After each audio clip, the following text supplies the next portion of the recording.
தமிழக அரசியல் கட்சி தலைவர்கள் அனைவருக்கும் பணிவான வணக்கம். ஓம் நமோ நாராயணாய நமக. என்னங்க தேர்தல் அறிக்கை கொடுக்குறீங்க? ரொம்ப கேவலமாக இருக்குதுங்க. வெட்கப்பட்டு வேதனைப்பட்டு துக்கப்பட்டு துயரப்பட்டு இருக்கக்கூடிய இதாக இருக்குது. அறிவாளிகளே இல்லையா நாட்டில்? ஏழையாக இருந்தால் அவனுக்கு அறிவாளி இருக்காது. மக்கு மடையன் கேன பையன் கிறுக்கு பையன் அர்த்தமா? படித்தவனும் படிக்காதவனும் அறிவு இருக்குது எல்லாத்துக்குமே. சிந்திக்கிற அறிவு இருக்குது. சோம்பேறிகளாக்கி என்னங்கய்யா தேர்தல் அறிக்கை? தாவே காவிச்சு 6 சிலிண்டர் கிளிக்கிறேங்கிறாரு. எடப்பாடியார் 3 சிலிண்டர் கொடுக்குறேங்கிறாரு. திமுக 1000 மகளிர் உரிமை தொகைனா 2000 தரேன்றார் எடப்பாடியார். விஜய் 2500 தரேன்றாரு. எடப்பாடியார் குடும்பத்துக்கு 10,000 தரேன்றாரு. நடக்கிற காரியம் அதெல்லாம்.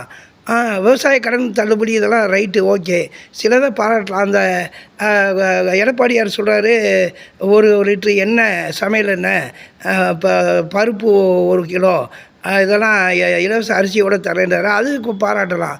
ஆனால் ஆண்களுக்கும் இலவசம்னா, ஆண் பெண் எல்லாருக்கும் நகர பேருந்துகளில் இலவசம்னா, கண்டக்டர் டிரைவருக்கு எங்கேருந்து சம்பளம் போடுவீங்க? முதல்ல நல்ல பஸ்ஸை விடுங்க, சாலைகளை சீரமைங்க.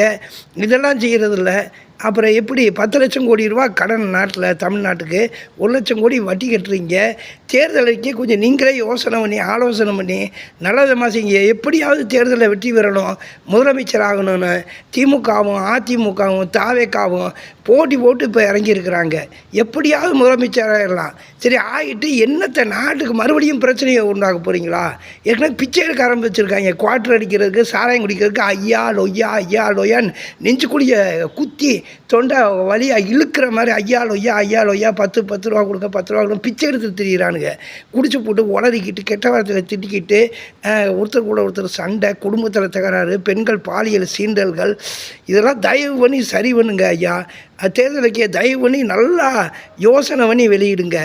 எப்படியாவது முதலமைச்சராகிறது பெருசு இல்லை. முதலமைச்சராகி என்ன செய்ய போகிறோம்? நாடு நலமாக இருக்கணும் இல்லையா? இப்படி இந்த எதுக்கு இலவசம்னா என்னத்தை இலவசம்? நாளைக்கு பருப்பு விலை, அரிசி விலை, எல்லா விலை ஏறிடும். ஏற்கனவே தாங்க முடியல. ஒரு நாளைக்கு 300 ரூபா 250 ரூபா சாதாரணமாக சராசரியாக ஒரு மனுஷனுக்கு செலவாகுது. மாதம் 10,000 ரூபா வேணும் ஒரு மனுஷனை பராமரிக்க. ஏழைகள், அனாதைகள், முதியோர்கள், குழந்தைகள், அனாதைகள் எங்கேயா போவாங்க? யோசனை பண்ணி தயவு செஞ்சு நல்ல தேர்தல் அறிக்கையாக கொடுங்க. தலைவர்களே, உங்களை வாழ்த்தி வணங்குறேன். நல்ல தேர்தல் அறிக்கையாக கொடுங்க. நல்லது செய்யுங்க. ஆட்சிக்கு வர்றோம் வராது அடுத்த விஷயம். ஆட்சியில் இருந்தாலும் இல்லைன்னா நல்லது செய்யுங்க தலைவர்களே. வாழ்த்துக்கள் தலைவரே.